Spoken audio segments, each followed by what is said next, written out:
loolu moom mooy réalité bi waaw Macky Sall dàq na fi procureur en pleine audience procureur Alioune Ndao lu mu ko def ci CREI mos naa ko fi wax en pleine audience yow juge Sabassi Faye jël décret jël def décision judiciaire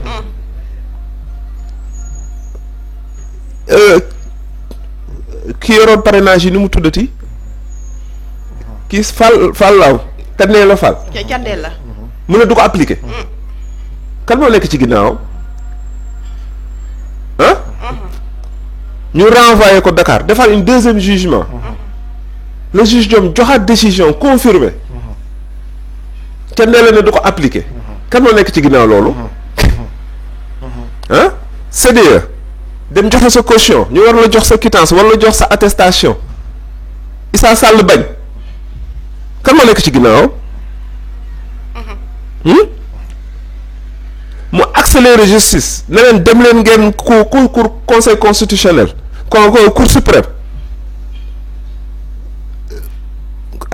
ñu àtte définitivement affaire Mame Mbaye Niang bi ak kii Ousmane Sonko. condamné ko définitivement. définitivement. conseil constitutionnel au première phase mu ne à cause des pièces manquées moo taxoon ñu recalé Ousmane Sonko. mooy mbiru caution bi. caution bi. attestation de caution bi.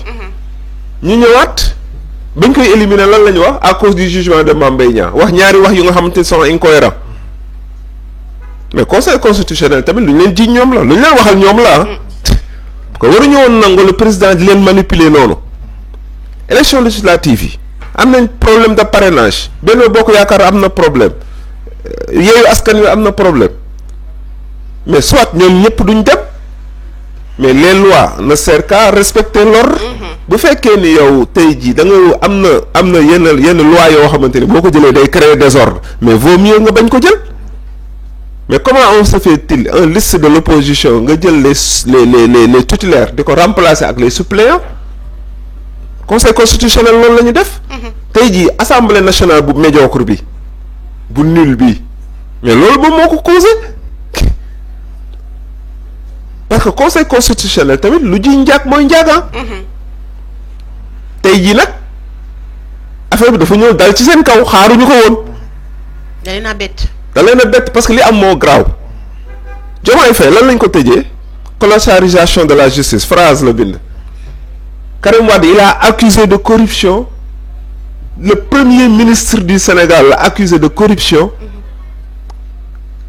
moo corrompre un juge deux juges de conseil constitutionnel loolu dafa graaw c'est une institution instance ñu toll nii Karim Wade accusé wul Amadou Ba xam nga kan la accusé le premier ministre du Sénégal imagine nga loolu dañuy war a def la différence entre Amadou Ba et le premier ministre du Sénégal Amadou Ba ne nous intéresse pas mais son statut de premier ministre c'est ça qui nous intéresse président amul lu muy def lu dul au lieu que mu protéger son premier ministre mu ubbi enquête di appuyer loolu c'est grave li xaw Sénégal c'est de la honte mi ngi mel ni nag problème mu Adji Sarr viol Europe kenn du ko discuter c'est le docteur qui confirme ndax viol am na wala amul mais duñ ko débattre su docteur bi ne viol am na ñuy doog a procéder en avant bu docteur ne viol amul on classe on va sur leneen et jusqu'à présent ce dossier est sur la table. Est-ce que yaa ngi déggoo c'est très nul ce qui se passe au Sénégal c'est de l'ignorance en absolu mais nag dëkk sur les sages ne prend pas leur responsabilité ce sont les ignorants qui dirigent. Ce sont les ignorants qui dirigent Biaye ba tey dañuy descendi ci conseil constitutionnel c'est-à-dire les 7 sages Karim dégg nañ ko au début certes moom la ñu waxoon ni moom moo am double nationalité ñiy dem ba ci biir ñu génne keneen ki nga xamante ne mooy Rose Wardini mais am na certains membres du PDS yi nga xamante ne sax nee nañ bu ñu demee ba lañ bañ affaire yi ba ci biir am na ñeneen ñi nga xamante ne ils ont une double nationalité te ñu ngi ci biir candidat yi. Moi je considère qu'il n'y a pas une crise. mel ne li ngay wax léegi conseil constitutionnel liggéey bi nga xamante ne waroon nañ koo def maanaam càmbar gi ba tey. dañ ko deful daf ko defal parce que tey jii bu fekkee ni tey jii Karim Wade je l'ai demandé hier à un responsable du PDS. mais cette loi là PDS moom moo ko dugal ci constitution bi. il faut être absolument sénégalais à 100%.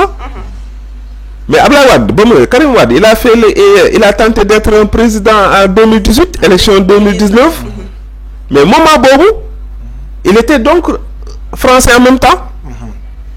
mu ne ma defoon na demande bi 2018 pour renoncer à son mandat.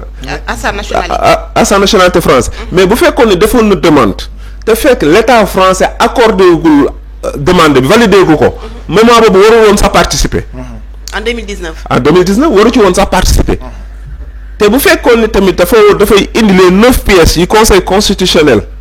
laajte daf ci waroon boole attestation buy confirmer ni. renoncer na à son nationalité français. mais gars yi déclaration sur l'honneur la ñuy wax. même bu fekkee ne déclaration sur l'honneur la def. li mu def mooy parjure la. instant suñu toll nii fii lu la Vardi di nekk. fa la war a nekk moom Karim Wade fa la waroon nekk. ba pare mu def de plus def parjure ba pare accuser le premier ministre du Sénégal de corrupteur. accuser de juge constitutionnel donc de la corruption. mais c'est grave li mu def Karim Wade dafa insulter le peuple sénégalais. te boobu ba tey kenn gisul Karim. ba pare ñëw fi yoonam nekku ci ba pare ces impies là nekk fii naan il défend le droit de Karim je ne sais pas quoi que ce soit mais c'est trop ce qui se passe au Sénégal li gàcce la képp kuy sénégalais tey jii da ngaa war a am gàcce fi nga toog. Il n'y a pas une crise extrêmement grave qui peut justifier le report des élections. Ce qu'il y a aujourd'hui, c'est une supposée corruption des juges. C'est une supposée corruption des juges. Mais est-ce qu'une supposée corruption des juges war na mën a tax président sukkandiku di génnee décret? décret bi nga xamante ne dañ ko génne tardivement décret boo xam ne aussi non fa laay ñëw nii. mu nekk ay mbir doy waar yi nga xamante ne. non c'est mooy li jëw ñu wax rek.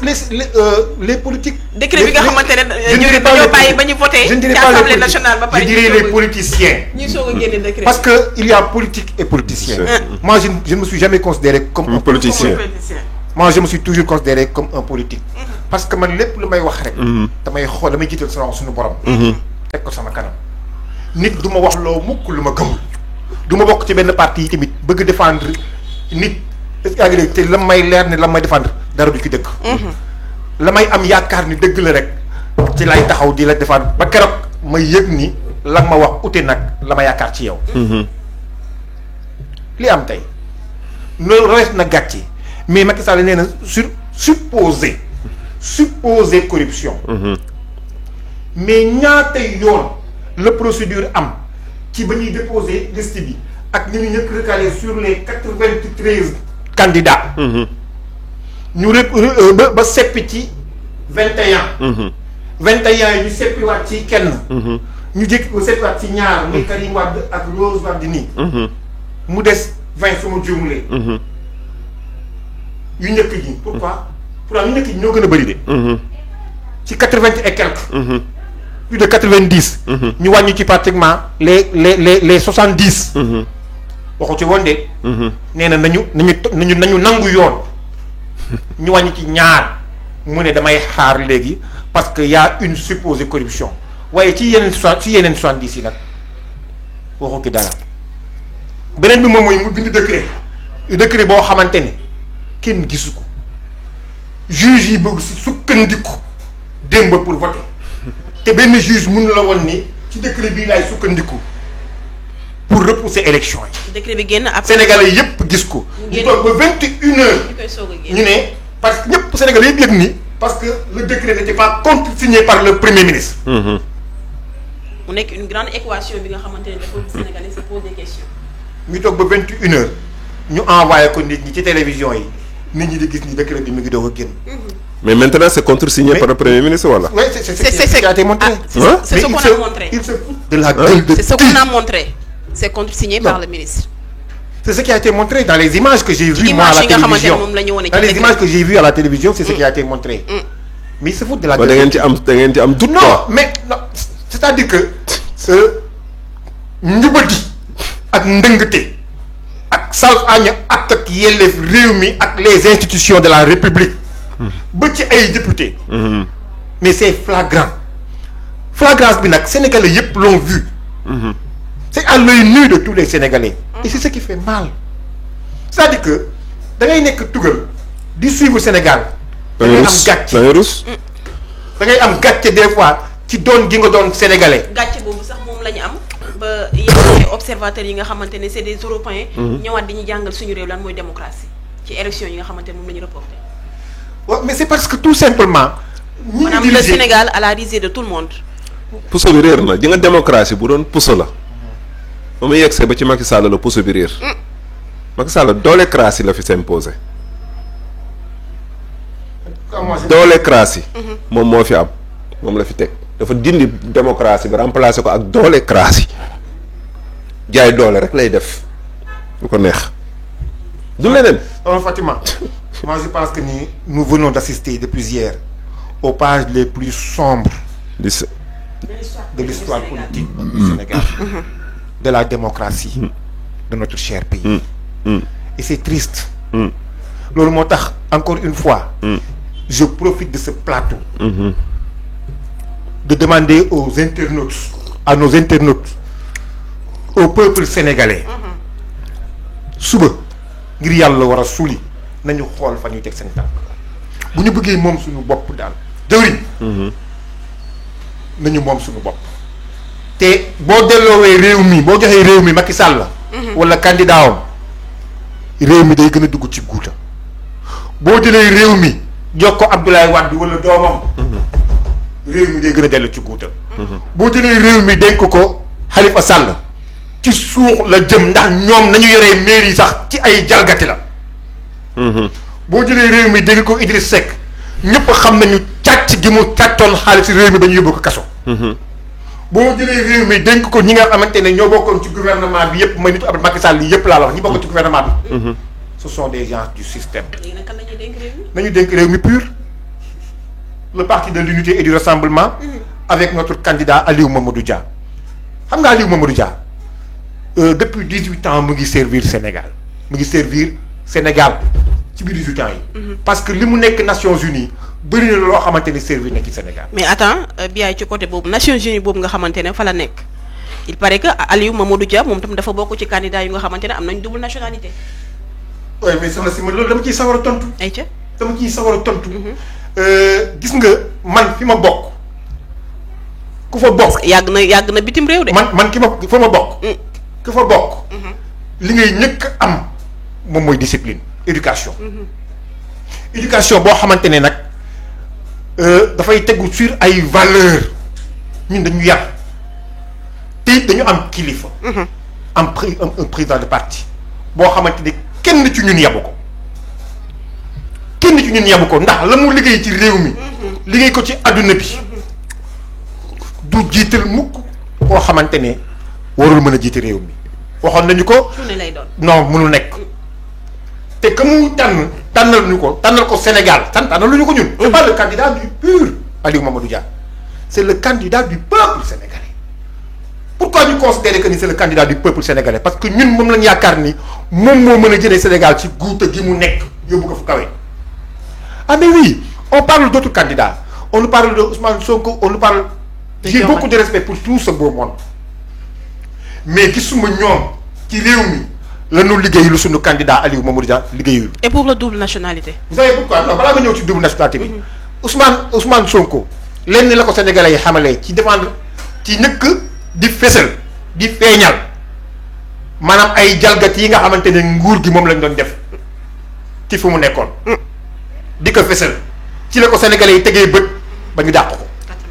mu taxaw boobu ba léegi di wax salfaaño ak yelleef ak njubadi gi nga xamante ne moom la ñu fi nekk di def loolu la ko sénégalais yi nawee waaye du xam-xam boo xamante ne da ko wane ci li mu yor ci réew mi pour war a doxal réew mi du xam-xam ba mu wane waaye li ko sénégalais yi nawee Ousmane Sonko j'ai beaucoup de respect pour lui moom mooy dëggu gu mu dëggu ak jub gu mu jub wala bëgg wan nit ñi nii ñii yor réew mi ñu dëng lañu réew mi nii lañ ko war a yoree nii lañ ko war a yoree taxaw ci nag di ko wax ci dox.